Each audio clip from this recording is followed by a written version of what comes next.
सहनावतु सहनौ भुनक्तु सह वीर्यङ्करवावहै तेजस्विनावधीतमस्तु मा विद्विषावहै। ॐ शान्तिः शान्तिः शान्तिः। गुरुर्ब्रह्मा गुरुर्विष्णुः गुरुर्देवो महेश्वरः गुरुरेव परं ब्रह्मा तस्मै श्री गुरवे नमः। तस्मै श्री गुरवे नमः।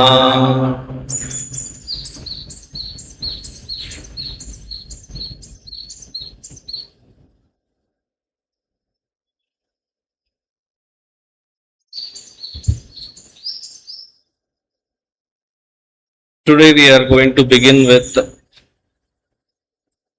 the 54th shloka,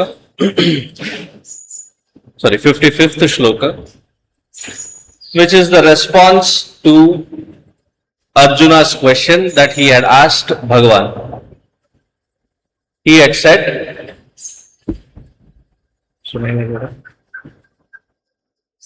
can you all hear me now? Is it clear? Better? So yesterday when we had stopped with Arjuna's question. Sthita pragnasya ka bhasha samadhisthasya keshava sthitadih kim prabhasheta kimasita vrajeta kim. The strange thing is, around Arjuna there was Bhagavan Krishna all through his life. Bhagavan Vedavyas ji occasionally, Bhishma quite regularly, Drona, his own guru, all these influential people that were there all around him all through his life, and yet Arjuna's question, he says, Sthita pragnasya ka bhasha. It seems logically possible, but is there such individual? And who is he asking this question to?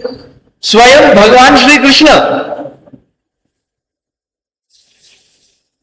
So Bhagavan must have been looking at him, smiling for another reason, saying, जाके किससे पूछ रहे हो Arjun? You are asking me, have you not seen that this is what I apply? Probably what happens is Ati parichayat avagnya. Closeness, proximity, it dilutes and we take it for granted. So he is not recognizing Bhagavan Krishna. There is Bhagavan Vedavyas ji, he is not recognizing him. And yet he says, I think it is logical what you are saying, but is there an individual who has spoken such language, been in that sthiti of sthita pragnata? Is it even possible? Or is it just a logical, whimsical pattern? More than this, as I mentioned yesterday, Bhagavan must have been very happy with Arjuna. Why? Look at the contrast. In the first chapter, he was weeping, he was crying. He could not stand properly. Gandivam sramsate hastat tvakchaiva paridahyate nacha shaknomnyavasthatum bhramati vacha me manaha. He says, nacha shaknomi avasthatum. I am not able. Shakya nahi hota hai mujhse. Shaknoti. Shakya matlab, I cannot stand, I am trembling, I am shivering, my head is spinning, I am falling. My gandiva is slipping out of my hand. My throat is dried up, my skin is burning, I am sweating profusely. Now that Arjuna, within a span of 50 shlokas, look at the impact of Bhagavan's words, the impact of Bhagavad Gita, that a man who was despondent 50 shlokas earlier now is asking, maybe logically it is possible, but can you describe such a person in a day-to-day activity? Is it possible for them to live a life and interact with the world?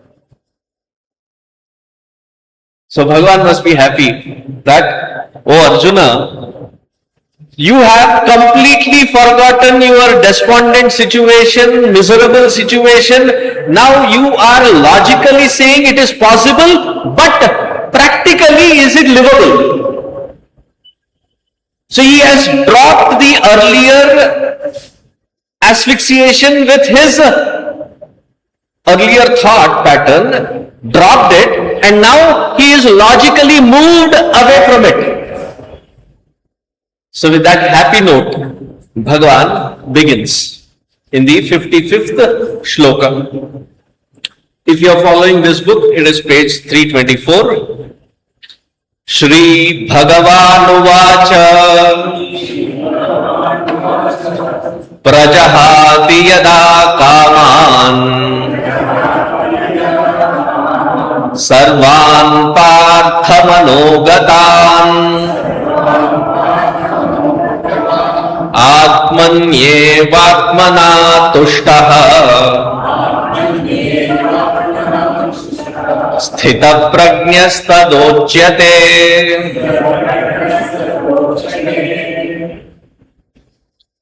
Wherever in Bhagavad Gita it is mentioned that Bhagavan Krishna is speaking, nowhere it is mentioned that Krishna Uvacha, Devaki Nandana Uvacha, Yashoda Nandana Uvacha.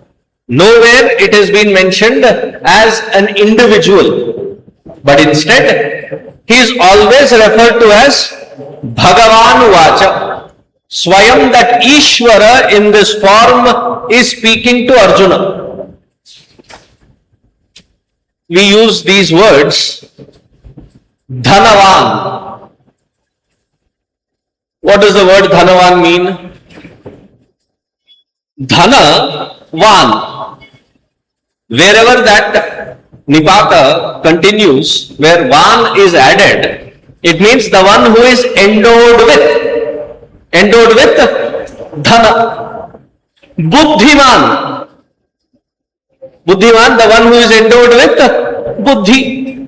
Balavan, endowed with Bala. Similarly, Bhagavan. Bhagavan meaning the one who is endowed with Bhaga. What does Bhaga mean? Bhaga means Aishwaryasya Samagrasya Dharmasya Yashasha Shriyah Jnana Vairagyayoschaivam Shannam Bhaga Itirina.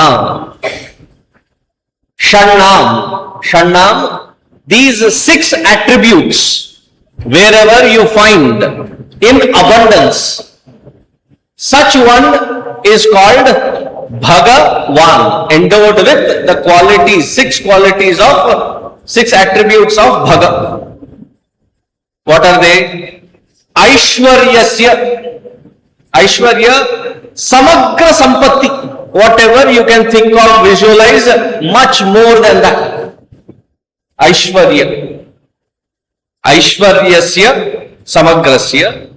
Dharmasya, the very embodiment of dharma. Yashasaha, Yasha, fame. Shriyaha, here the word Shriya means the attribute of all aspects of glory or beauty. Shriyaha. Jnana Vairagya, endowed as an embodiment of Jnana. And Murtivan of Vairagya, dispassion. Wherever we find these six qualities, what are the six qualities? Aishwarya, Dharma, Yasha, Shriya, Jnana, Vairagya. So these six qualities, samagrasya, abundantly wherever it is present. Not one of them, all of them simultaneously when it is present. Such one is called Bhagavan. Such Ishvara Guna Sampanna Bhagavan Swayam is answering Arjuna.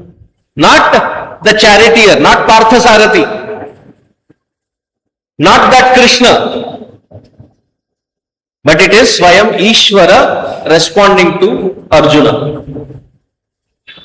Therefore, whenever we are in trouble, whenever we are in a cornered situation, one place where you never get judged, where you never get rejected, is the altar of Bhagavan. Pour your heart out in front of Bhagavan. Sincerely. He will appear. Ishvara is Shaktum, Ashaktum, Anyatha Shaktum Samartha. The one who can, who may not, who can do something which you don't even imagine. He will appear and bring that solution right around us. When I say he will appear, don't go with the Puranic movies of N.T. Ramarao and others where suddenly there is a glow and suddenly there is some movement. Don't expect that. That Ishvara Sankalpa will appear in front of us as solution through various means. It will happen. Just like how in Arjuna's life, Bhagavan Swayam as Ishvara appears and starts answering and tackling Arjuna. So he says in the opening statement of who is this Sthita Prajna? The one whose buddhi is Achala Buddhi, unwavering buddhi. So he says, Prajahati yada kaman sarvan partha manogatan atmanyevatmana tushtaha sthita prajnaha tada uchyate. One beautiful thing about Bhagavan's approach to the entire Siddhanta throughout Bhagavad Gita, wherever he has used a new term or terminology, he gives a good explanation immediately. He has used the word samadha vachala buddhihi sthita prajnaha. So that sthita prajna, what is the definition of that sthita prajna? He says, prajahati yada kaman, the one who has completely dissolved, removed. Prajaha, jaha is to remove. Prajaha, completely, comprehensively removed. Sarvan kaman manorathan, all the desires that keep propping up in our mind, he has completely removed these desires from our heart. We know even to stop a thought is a difficult task. Now what does he mean when he says that to remove all desires? Is it possible? Probably if we are in deep sleep, because the mind is not functioning, therefore there is no desire. Like I was at somebody's house and this mother is introducing her children. The older child was sitting in his room studying. She introduced. The younger one, who was 8 years younger, he was already asleep by the time I had gone. So she introduces that younger fellow saying, he is an angel as long as he is sleeping. If he is awake, he is no less than a tornado. एक तूफान है वो. Our mind is also like that. It is an angel as long as it is sleeping. That is the only time when we find that the mind is not entertaining desires. So it seems like an impossible thought. So yesterday we have seen that if there is a desire in the mind, we have to now investigate. The cause for the desire is for the karma to exist. It is our tendencies or vasanas. Every action that we perform creates an impression within ourselves. As simple as we eat food, wash our hands, and yet there is that smell of what you have eaten. Even if you have applied soap, try it, especially the Indian food. I am not being partial to southern Indian food or northern Indian food. Our foods are rich in very good smelling spices. So even after washing your hand thoroughly, supposing you had sambar and rasam, your hand will keep smelling rasam. If you have had chole bhature, your hand will be smelling chole. Hota hai ki nahi? The smell in Sanskritam is called vasana. There is good smell, there is bad smell.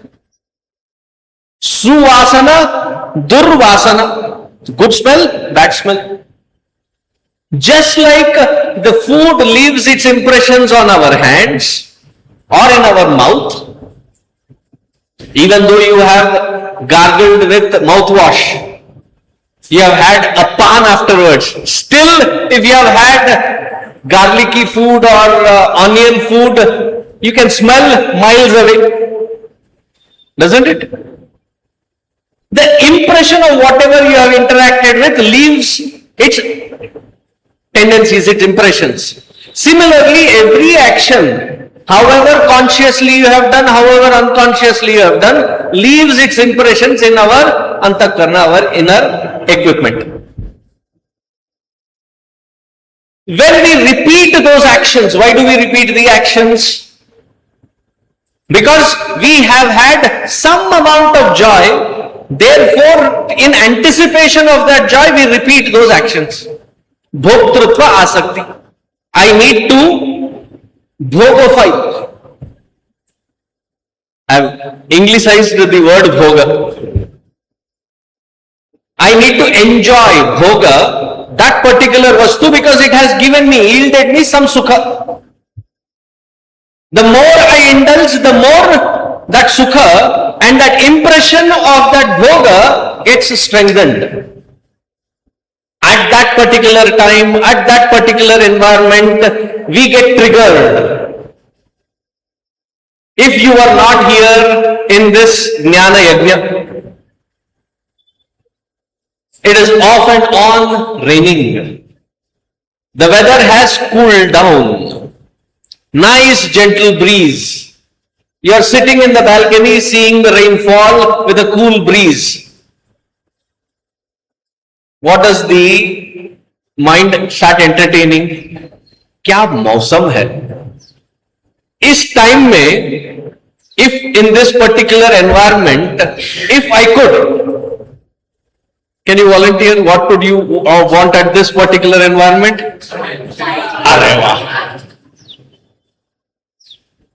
Not ऐसा वैसा चाय, वो चाय भी मसालेदार चाय with गरम पकोड़े. See, I did not prompt it. I just explained the environment. Uniformly, you have suggested it. That garma garam chai or garma garam pakode. As you are thinking of it,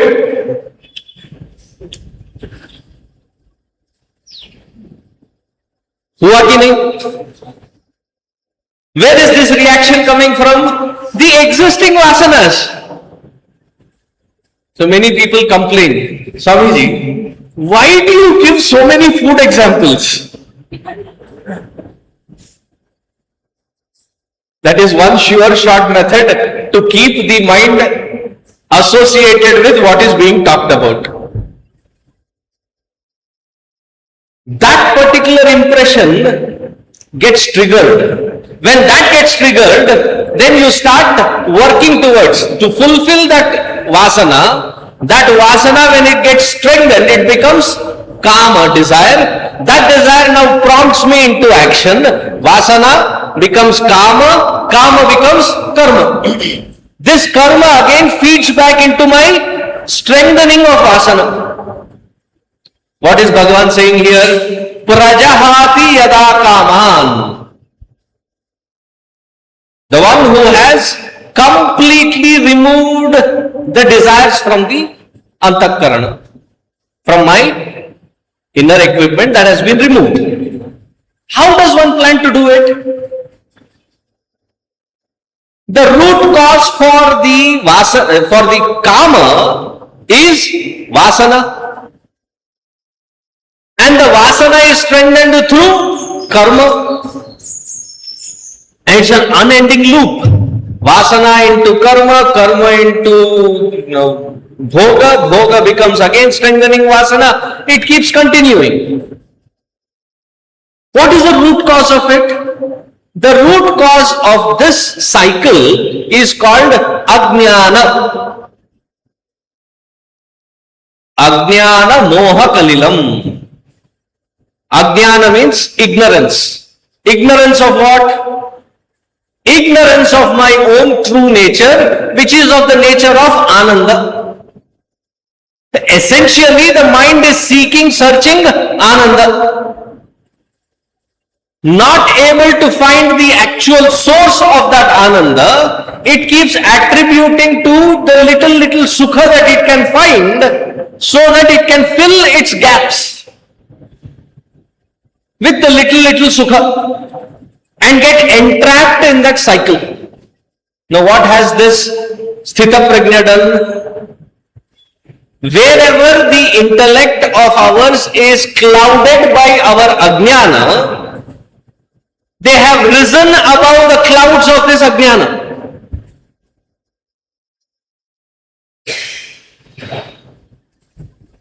If you have gone on an airplane, when do you find the entire airplane find turbulence? Whenever you are going through, whenever the flight is going through clouds. Similarly, whenever the intellect of ours is going through the clouds of our own ignorance, the turbulence is felt. So what do? You either come down or rise up. More often than usual, what does the captain of the flight do? If the only situation that they come down is when they are trying to land, they have to cross that patch of the cloudy nature. Otherwise, they rise above the cloud surface.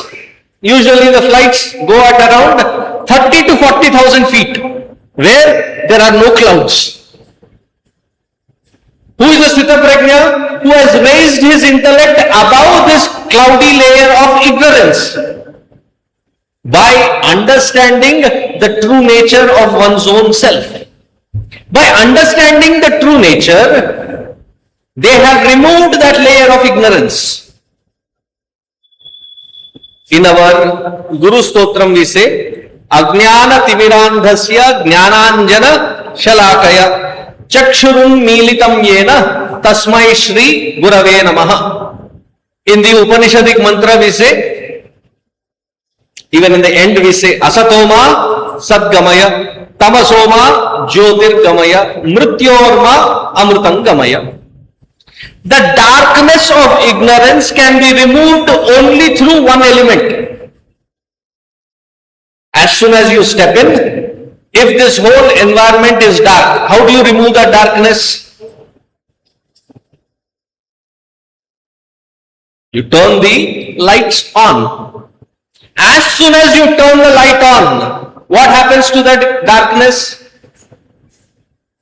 It completely vanishes. Similarly, the ignorance is removed only by one padartha, and that is jnana. Jnana of what? Ajnana can be removed only through jnana. Jnana of my own true nature. Prajahati yada kaman, the entire layers of desires are removed when they have gone beyond the cloudy nature of ignorance of my own true nature. Having abided in my true nature, all the desires have been flushed out of my system. Why?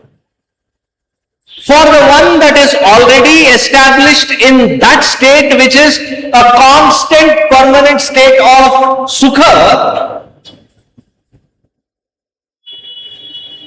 would they want any other sukha of temporary nature?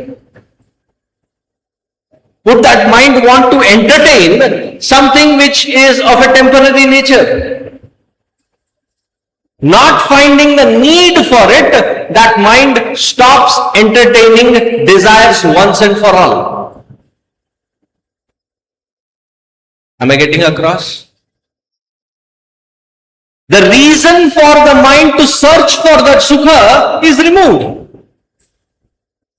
Therefore, that mind is nischala. Nischala, quietened. Why? There is a surge of ananda within. I don't need to search for it outside. Thereby prajahati yada kaman sarvan partha manogatan. Swamiji, all this logic that you said, you just made it up. It is not there in the shloka. No, the next sentence says it.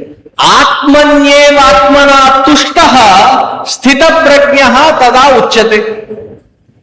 That sukha which the antakarana, the internal equipment is searching and seeking, where have they found it? Atmanyeva atmana tushtaha. In their own self they have found their own true nature, which is of the nature of ananda. Therefore that mind doesn't entertain silly little desires, because they have understood that it is only being temporary in nature. I don't care for it.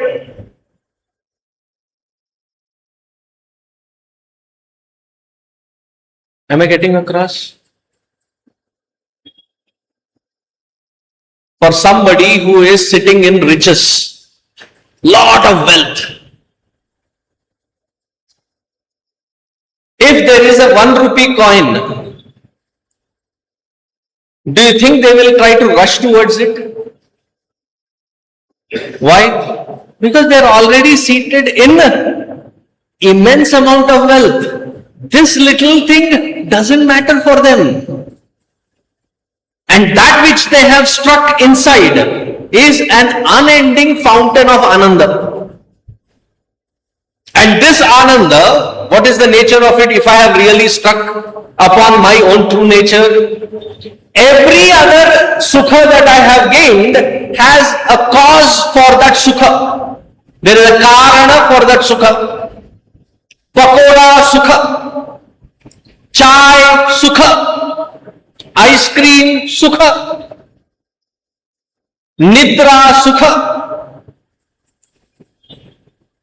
Different sukhas. Because I am indulging in these different things, therefore there is that sukha. There is a karana for that sukha, karana sukha. But whereas when that sukha of my own true nature is cherished, there is no karana there, akarana sukha. I am happy without a reason. That is the distinction. Why are you happy? बस ऐसे ही अपन ऐसे ही चले. I am like this only. Why? That is my very nature. I don't have to search for a reason to be happy. I am already happy. The materialists immediately pounce upon this and they have a question raised. What is that question? Swamiji, my own dissatisfaction keeps my mind alert, and thereby it forces it to work in the world. If I am already happy, why would I care to work in this world?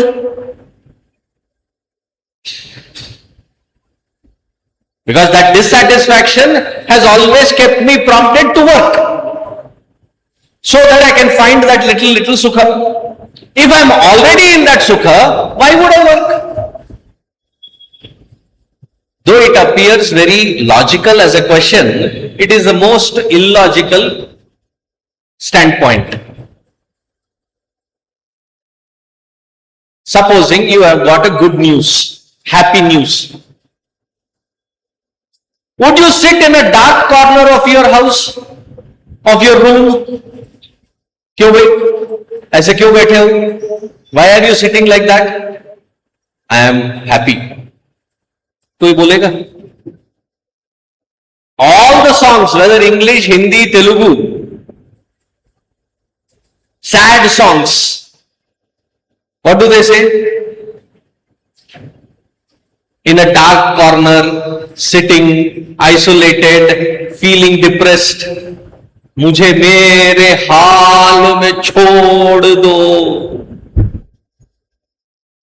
रोने वाले जो गाने होते हैं, happy songs are not that way. Those who are happy understand that when I share that happiness, it expands, isn't it? So the one who is already established in that happiness as his own nature, I'll tell you a sentence, try understanding the difference.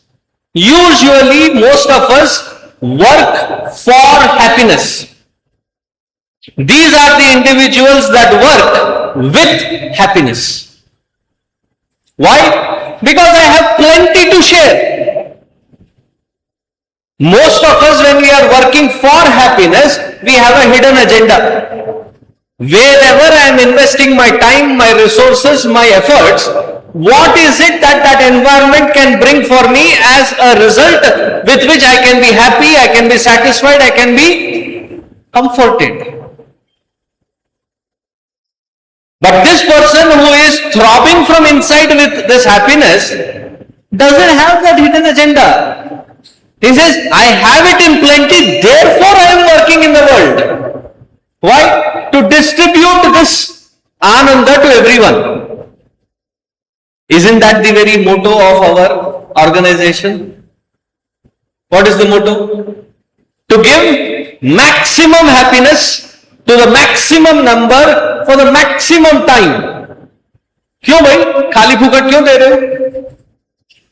Why are you giving? Because I have that plenty and I do not have the fear factor of losing it. Any other karana sukha, we have the fear and insecurity that we will lose it. But here is the man who does not have that fear and insecurity that they will lose it, because it is their very nature and it is overflowingly joyous. Atmanyevatmana tushtaha, such person is called sthita prajnaha tada uchyate, is called a sthita prajna. Now once that is being defined, Bhagavan continues. How is that sthita prajnatva in action? He says, page 328, 56th shloka, Dukkheshvanudvignamanaha Sukheshu vigataspruha Vitaraga bhaya krodha Stitadhir muniruchyate.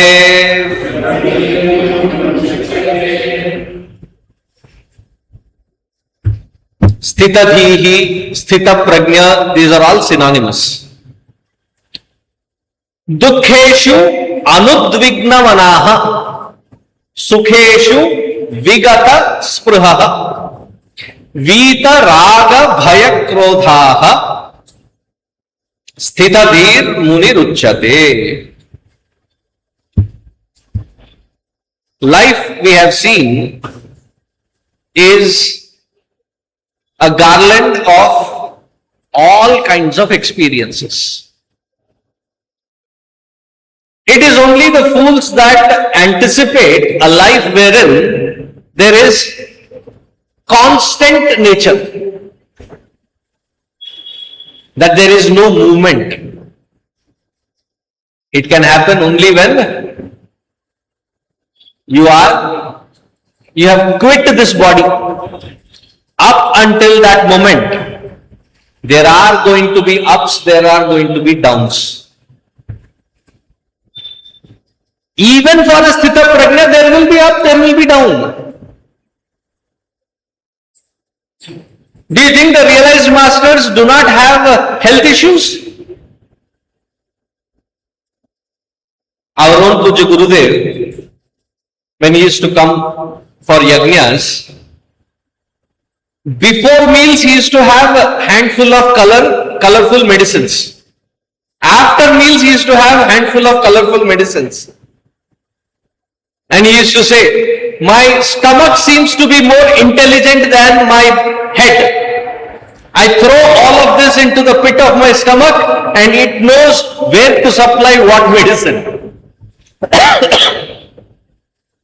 Once in Chennai, at that time the president of India was R. Venkatraman. He was the chief guest. It was a star-studded evening. The inaugural song was to be sung by M.S. Subbalakshmi Amma. R. Venkatraman did not arrive on time. M.S. Subbalakshmi Amma had come 15 minutes early. Gurudev was already seated. They gave the seat right next to him. We were still very young as Yuva Kendra members. So the conversation that was happening between these two, Subbalakshmi Amma said that, she cannot sit for long hours like she used to sit for kacheris. Her knees ache, her back aches, her sugar levels are going up and down, her BP is going up and down. And as she was complaining about her health issues, 6:30 happened. So Gurudev stood up promptly at 6:30. And the organizers were tensed. Why? The chief guest is yet to arrive. So Gurudev said, let him come. We will start. He can join us in between. And then he turned to M.S. Subbalakshmi Amma, held her hands, and then as though dancing, with her hands, he says, congratulations. It means that you are alive and kicking. Diseases happen only to those blessed few who are still alive. Meaning what? The health issues will be there. I remember here, Dr. Ramesh would pull out the blood samples and we would take for the diagnostics. His sugar levels were playing Tandava. And it was going all over the place. There were these, what do you call them? ECG machines, right? No, not pacemaker. That one. So there were sensors put all over him. He used to wear Angavastra, and doctors were telling him, Swamiji, please take rest. And he would pull out his Angavastra, show it to everybody as though he has won a medal or something. And he'd say, as if these things are going to stop the Chinmaya speak today evening. And he would go there, roar for 1.5 hours, and then come back in a wheelchair And now looking at the person in wheelchair, you would not imagine that that same person was roaring on the stage.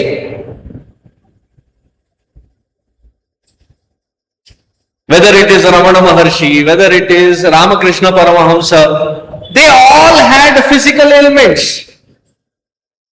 It is not to say that just because you are now realized master, the body will not have ups and downs.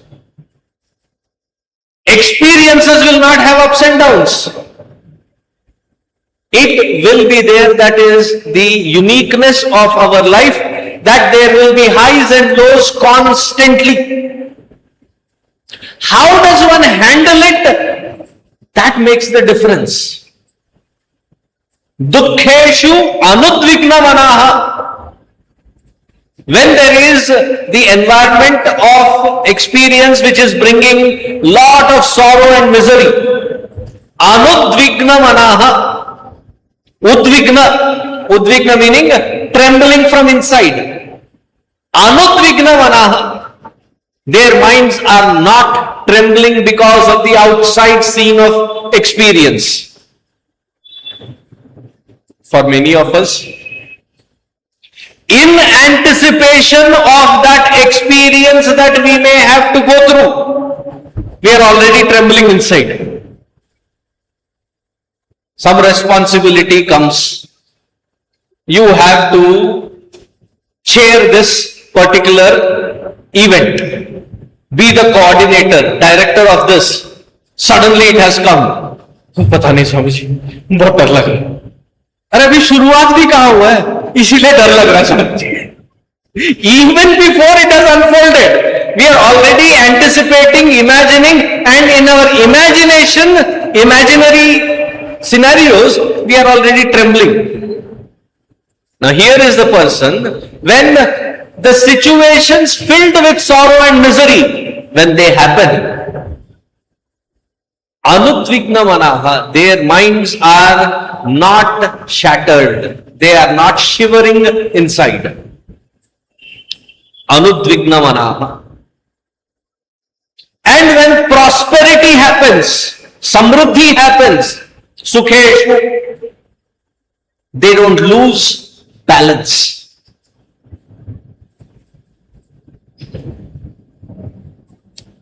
So there was this this person, he used to buy lotteries. And one day, he had a massive heart attack.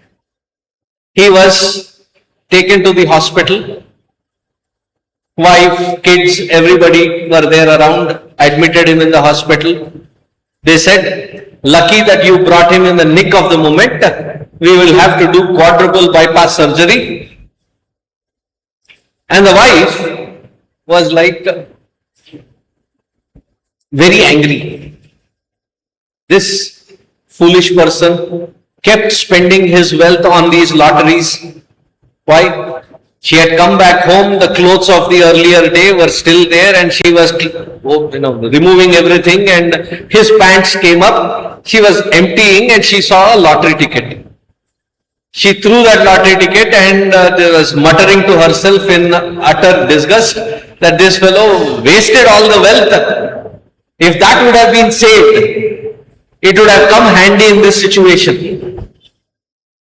So as she threw it, back in the TV, they were announcing the lottery ticket number.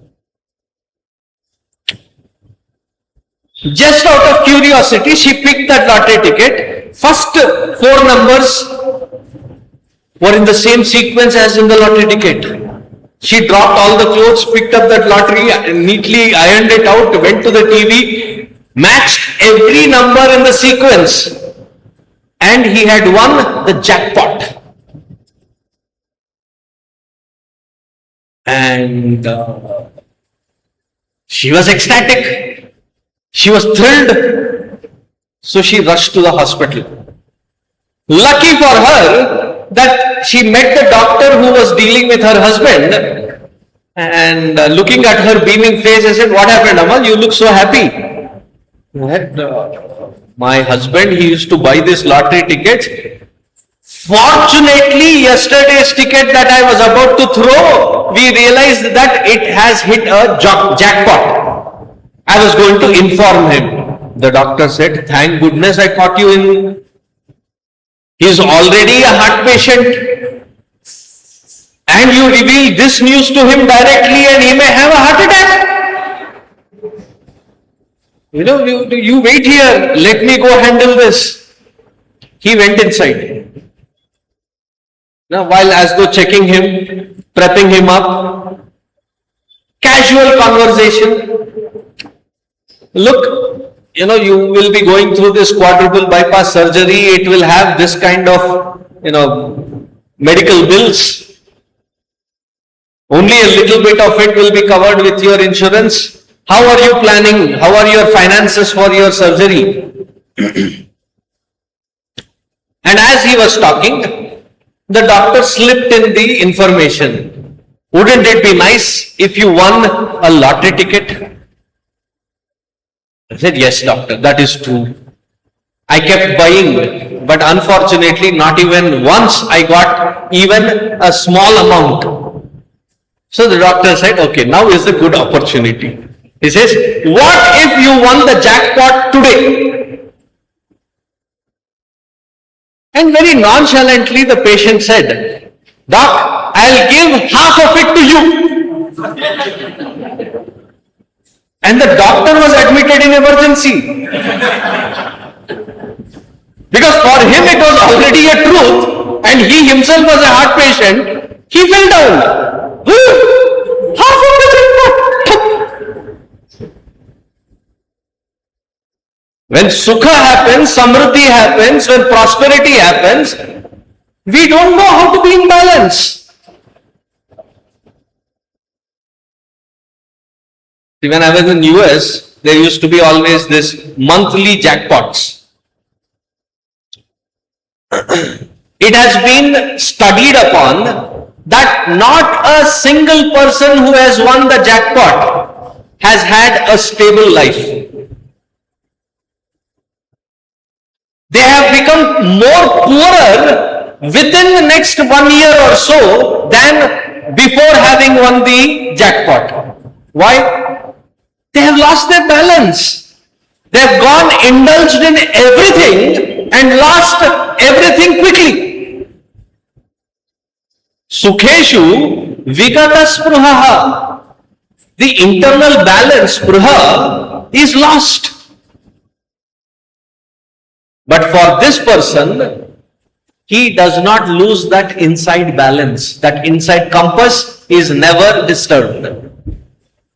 Sukheshu anudvigna manaha. Dukheshu anudvigna manaha. Sukheshu vigata spruhaha. Gata spruhaha, imbalance. Vigata spruhaha, they never lose that balance from within. Dukheshu anudvigna manaha, sukheshu vigata spruhaha. How have they achieved this? It was not by accident. Vita raga bhaya krodhaha. They have meticulously worked on their inside, their antakarana, their mind, which gets agitated. Agitated by what? Raga. Don't ask me, kaunsa raga. Raga here does not mean in a musical sense. Raga means attachments. Whenever the word raga is used, its opposite is also included in it. Raga is attachment. Dvesha is dislike.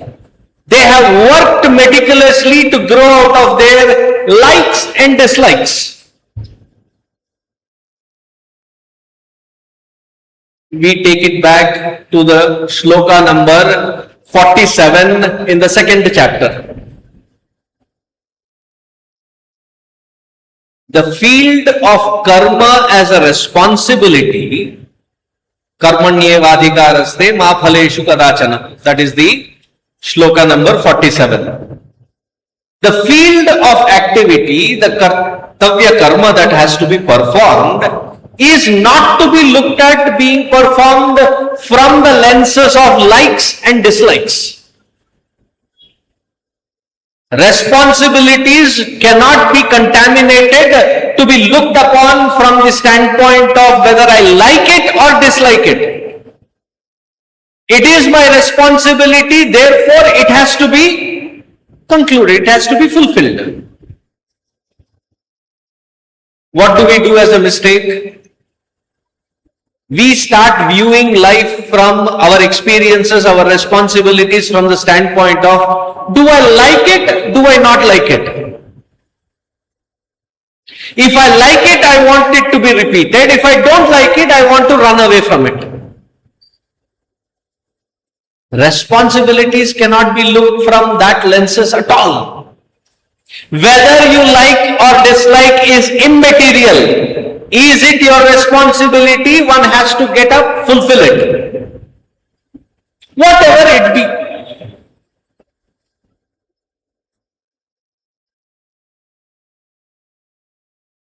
As soon as you have a child,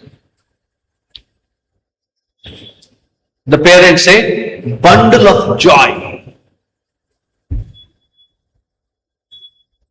As long as I was a brahmachari, whenever a small infant was brought into the ashram, I invariably pick him up. I don't know whether it was me or the yellow color that I was wearing. Every single child, as soon as I picked, apavitra vitrova sarva astangatopiva,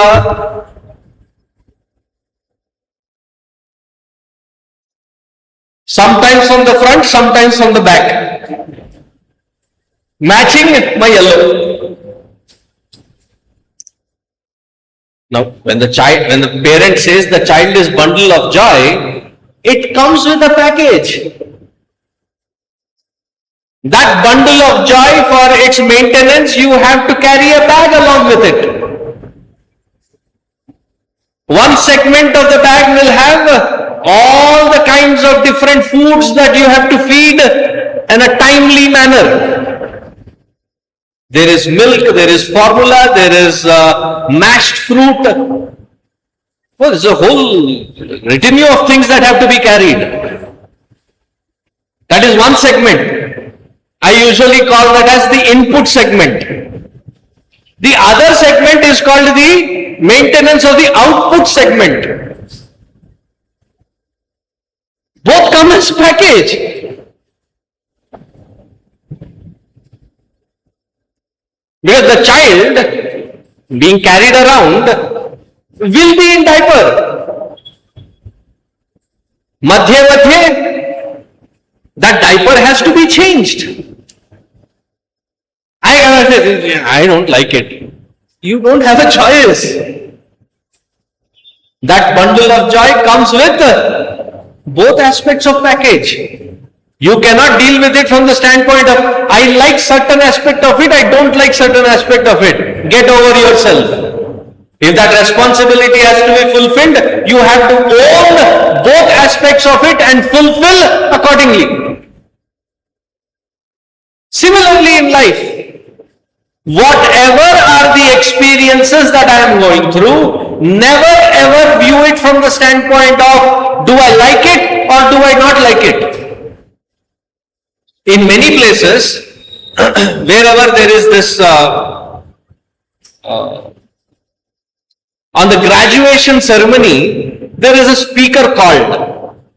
And most of the speakers fill in wrong information to the young graduates, saying, in your life, do all those which you like. बाकी का कौन करेगा? तेरा बाप आके करेगा? No. You cannot fill wrong information to the young minds. As much as that which you like is a part of your life, that which you don't like, which happens to be your field of responsibility, Do fulfill that responsibility, and to enable yourself to fulfill, you have to look beyond your likes and dislikes. And when we own up our responsibilities sincerely, that is when it helps us grow out of our likes and dislikes.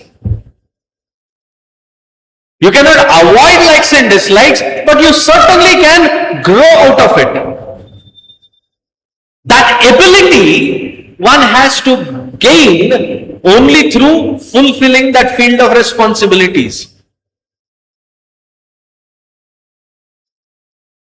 Life is a package. And as simple as eating a banana, how do you eat? You peel the skin, eat the fruit, discard the peel. Why did you discard the peel? Because it is not appealing. Therefore, you have to discard it. There are certain aspects which you will not like, but you will have to go through it. And this person of wisdom has meticulously worked in the field of action to grow out of the patterns of the individual's likes and dislikes. Most of us, every single day, as soon as we get up, we align our entire day with all things that I like. Avoid and procrastinate those things that which I dislike. That is a wrong format of approach. The approach should be, come what may. I'll give you an example. When the child is still learning how to play cricket, there is that plastic bat, there is that plastic ball, and you teach them how to hold. They don't have the eye-hand coordination. Ball goes in one angle, the hand goes in one angle. Every time they are missing it, they feel disappointed. You as a parent, what do? You throw them those lallu balls, which go straight to their bat, and they swing it and they hit and you clap. You are a grown person, and when you are playing cricket and somebody throws a lallu ball to you, le beta khel. What do you demand? Hey, bachcha samajh raha hai, theek se ball dal. If it is not challenging you, you feel that is insulting. Only to a certain age, once it is to get to that practice level, you can think of it. But the rest of it, you need that challenge. Look at life and its experiences as constant field of challenges, and how you have to keep yourself alert to respond to it. The ability to give that response is a responsibility. And that response should not be tainted from the standpoint of my likes and dislikes. Vidaraga. The next one. Bhaya. Bhaya is fear. Fear of what? Fear of failures. Fear of being accepted. For many parents, when I address the parents in the school, they say, how do we teach our children to handle peer pressure? They forget that though they want their children to handle their peer pressure, they as parents themselves are unable to handle their peer pressure. Peer pressure starts at a certain age, but unintelligently lived, it continues. The pressure from the surrounding creating that fear that if I am not in tune with as the others are, I may not be accepted. Fear of rejection, fear of not being anticipated, not being accepted. Thereby constantly seeking validation.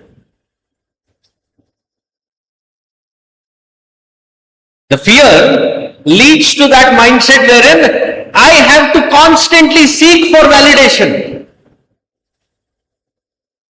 And the biggest fear, fear of death.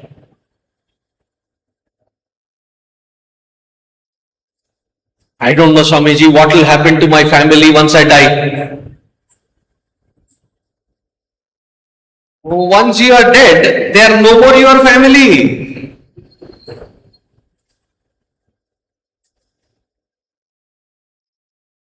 Isn't it? What will happen after death? When I do die, if I ever come back to share my experience, you would be the one that would be scared most to see me back. I don't think you want me to come back to tell you what happens.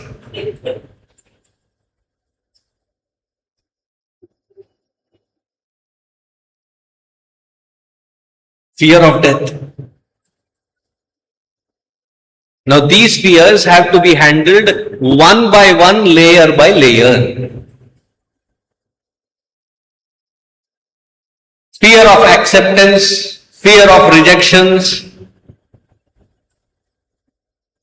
We have to build in ourselves the confidence to be who we are, at what stage we are.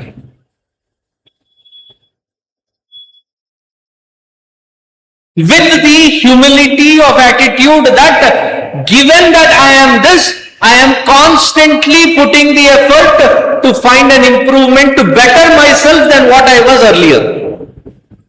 That is the only way to map ourselves. But why do we create that fear? Instead of looking at my own self-improvement and growth, I compare with others, compete with others, and create a constant sense of fear in myself.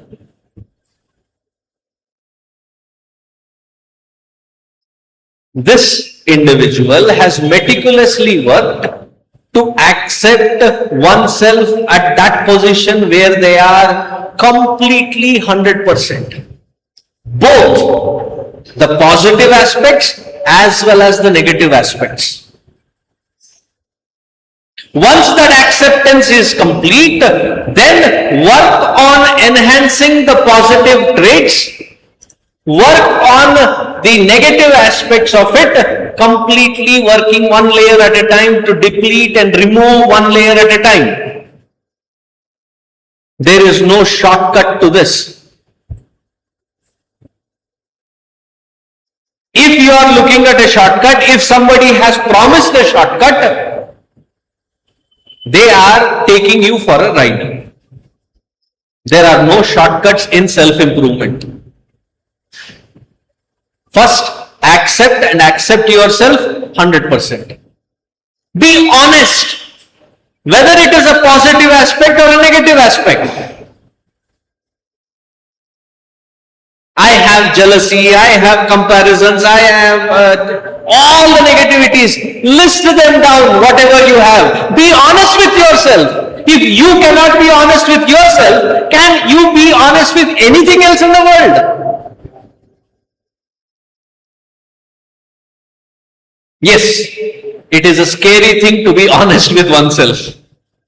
Because when you start listing out, the positive traits are like Pandavas. हाथ पे गिन सकते हैं. And the negative traits, list goes on and on and on. It can be a little scary and disappointing. But be honest with yourself. List it out. And then group all the negativities into doables. That which triggers you maximum to that which doesn't trigger you that much. Work on that which triggers you the most. And then Kramena start going one by one in dealing with in such a way that that which you have dealt is dealt once and for all. There is no need to go back and try, recorrecting yourself. Meticulously, this individual has worked on their fears. Before you thrust yourself onto the world to be accepted or rejected, have you as an individual accepted yourself completely? There are pluses, there are minuses. Is there here an individual who can claim bravely saying that I am all positive only? That claim in itself is a negative to start with. What is a negative? You are not being sincere with yourself. Accept that. Come to terms with it. I may want to project myself as the most noblest, greatest. But am I?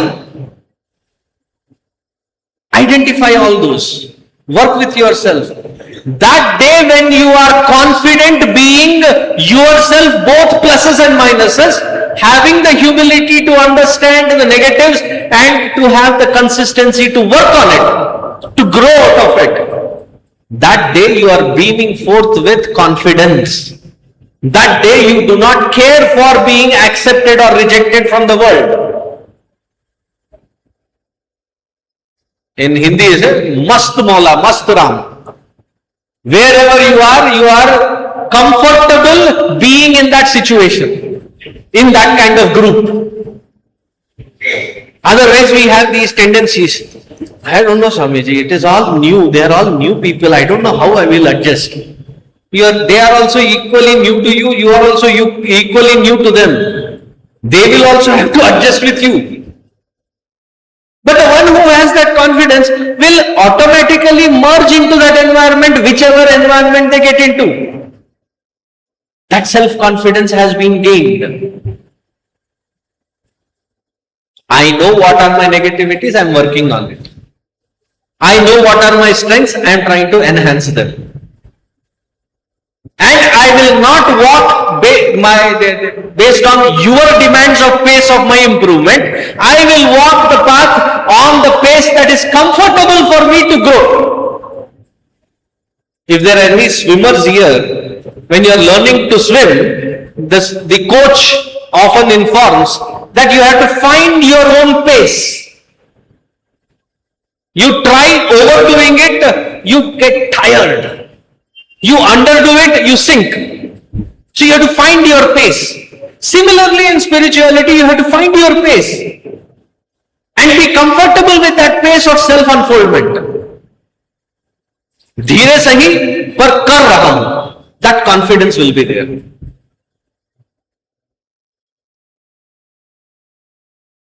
Fear of death. Understand the Vedantic aspect wherein to know that everything in this material world is essentially by nature temporary. There is nothing permanent about it.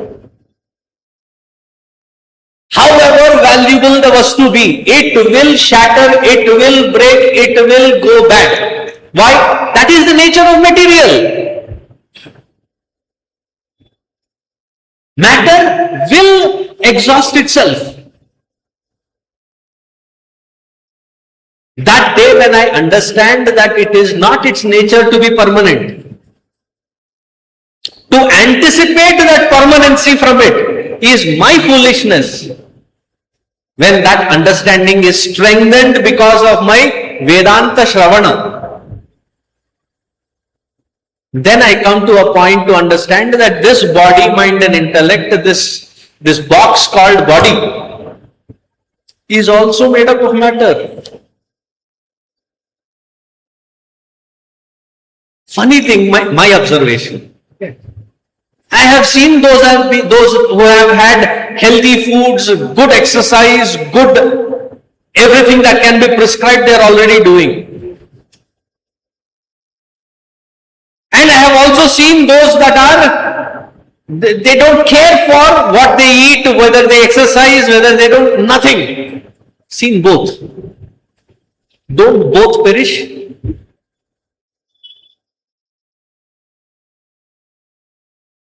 however much you want to care for this body is of the nature of matter. It shall perish. When you see the world around, that the population is coming and going, birth and death is inevitable. But it is the nature of matter. And that which is enlivening can never ever perish. That understanding can happen only when there is Shraddha in the Shravana. When that gets strengthened, that Viveka gets strengthened, fear of death is easily gained over. Vitaraga Bhaya Krodhaha.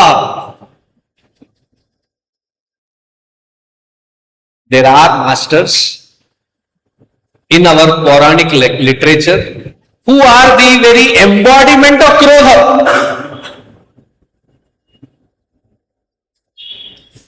Do you know any example? Durvasa. Oh, yo. You smile in front of him, he gets angry. You don't smile, he'll get angry. You serve him, he gets angry. You don't serve him, he gets angry. Now, Swamiji, you tell that the Krodha has to be worked upon. But there are rishis who have Krodha. How is it justified? See, on whosoever that Durvasa Mahamuni had shown his anger, what was the end result of that individual on whom he has showered his anger?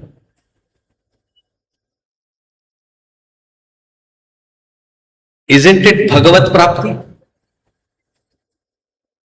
Wherever Durvasa has shown his anger, that individual has had a quick access to that Bhagavad Prapti.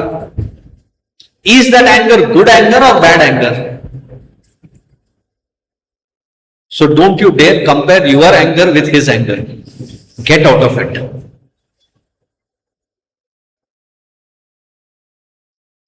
Now that you have come to reality, let us start working on our Krodha because it is not in our control. When I was in Vijayawada, I had the opportunity to go to the prison.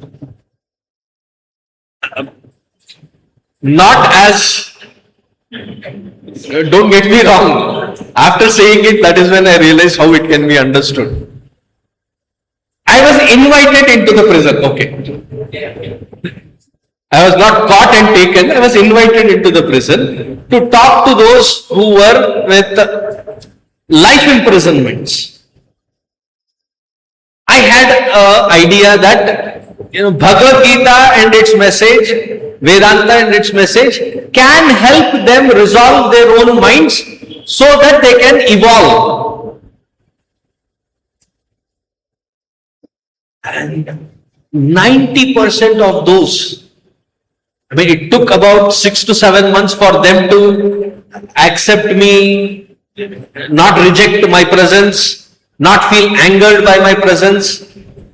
And then when they started opening up, 90% of them, well educated, well placed, good human beings. But in the nick of that moment, they lost control because of their unjustified anger in which they have committed such heinous crimes. There was one particular person who had killed 9 people of his family. Neither the jailer nor anybody in the prison system would ever befriend him because they were scared of that individual. After 6-7 months of seeing me and me approaching him, talking to him, he finally opened up. He was from one of the esteemed universities who had done his engineering. He was a junior engineer in one of the organizations. Something happened where his anger got triggered, he went into that rage. Literally, he does not remember having done that heinous crime. That emotion is so strong, so powerful, that we lose control of our own self. Therefore, it is being mentioned that please, as an individual sadhaka, work on your irritabilities and anger issues. Each one of us sitting here have that invariably, that we get irritated and angered. Don't we?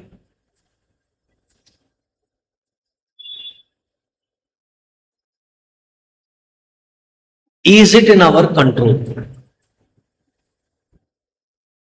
Sometimes dealing with your children or some responsibilities, in Hindi there is a saying, सीधी उंगली घी कभी नहीं निकलती, तो टेढ़ी करनी पड़ती है.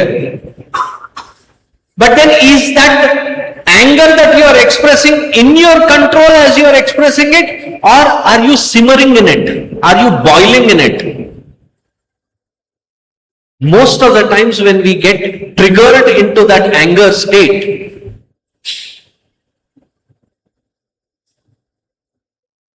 it is like a saga. That environment which triggered is already done and gone. Wherever you go, you are carrying that emotion all around you. Anybody by mistake asks, what happened? Why are you like this? Shuru fir se. With all the emotion you burst out again. That kind of anger which is not under control, that has to be meticulously worked at. These lousy, lazy methods will not help. When you get angry, count from 1 to 10. 1, 2, 3, 4, 5, 6, 7, 8, 9, 10, thud! Anger expresses. Oh, count the numbers reverse. 10, 9, 8, 7, 6, 5, 4, 3, 2, 1. You will become good at those methods. You will not be able to stop the anger. Anger is an emotion, a raw energy. You connected with that emotion. You, the individuality, the ahankara who is connected with that emotion, is providing the energy source for that emotion to be constantly raw in its format and expression. Controlling the anger is not the solution. Disconnecting from that emotion is the solution.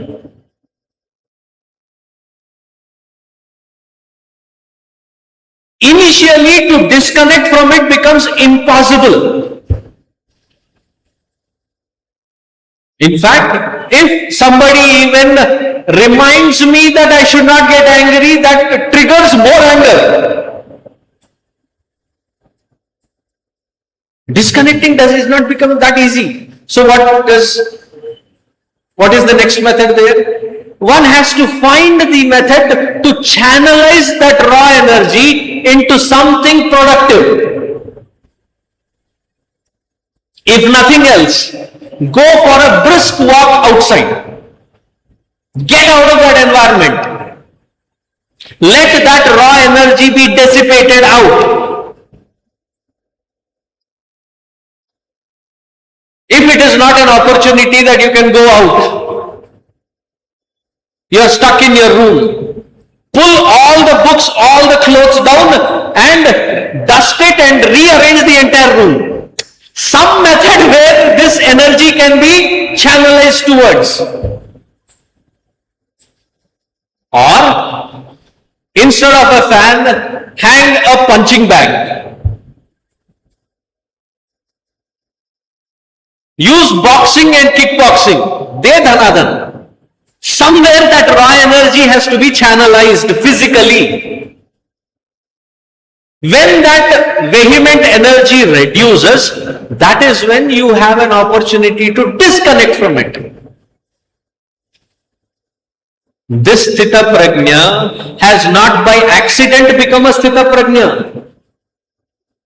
He has had to work with every aspect of rough corners of his own mind and grow out of it meticulously, consciously. It was not by an accident. कि आंख बंद कर लिया, 2 minute जप कर लिया, क्रोध चला गया, नहीं होगा वैसे. One has to consciously work at it. वीतराग भय क्रोधा. When thus working together constantly with that attitude, cleaning up one by one the layers of negativities. But before you think of cleaning it up, are you even aware of what those negativities are? In order to understand one's own mind, maintain a book, maintain a diary.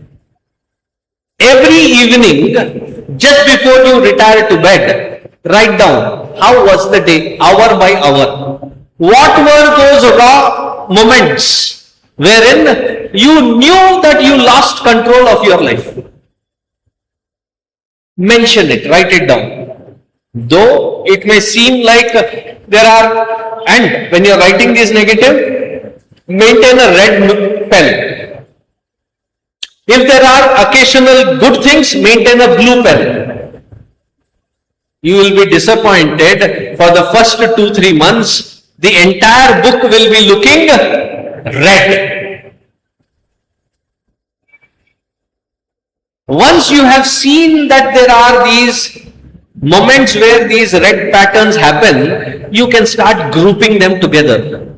That all these are a similar environment, similar trigger, similar emotion, consolidated. Find, identify what that emotion is and find the solutions to work it out. Consciously, it has to be done.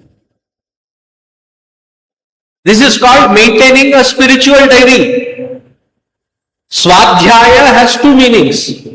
Swadhyaya means the study of scriptures. Swadhyaya means swa adhyayana, studying one's own self honestly every single day. Over a period of 3 months' time, when you have observed yourself, then you see that there are consistent patterns that keep repeating. Identify those patterns. Find of those patterns which makes you the most vulnerable, and start finding solutions and working on each layer one at a time. Such is the sadhana. But 2 minute आंख बंद कर लिया, साधक नहीं बन जाओगे. One has to be true, honest to the nakedness of raw emotions within. Identify it, accept it, work on it. That is the only method. There are no shortcuts to it. Hope I have gotten across. Such one is called Sthitadhir Muni Ruchyate. Muni means Manana Shilaha, the one who is ready to discipline one's own mind. Accept the challenge of mending one's own mind and to grow out of one's own patterns. Such one becomes a sthita prajna. It is not by mistake, it is not by chance that they become sthita prajna. We'll continue this tomorrow. Om Sarve Bhavantu Sukhinah, Sarve Santu Niramayah, Sarve Bhadrani Pashyantu, Ma Kaschit Dukkha Bhag Bhavet, Asato Ma Satgamaya, Tamaso Ma Jyotirgamaya, Mrityor Ma Amritangamaya. Om Purnamadah Purnamidam Purnat Purnamudachyate Purnasya Purnamadaya Purnameva Vasishyate. Om Shanti Shanti Shanti. Harihi Om Shri Gurubhyo Namaha. Harihi Om.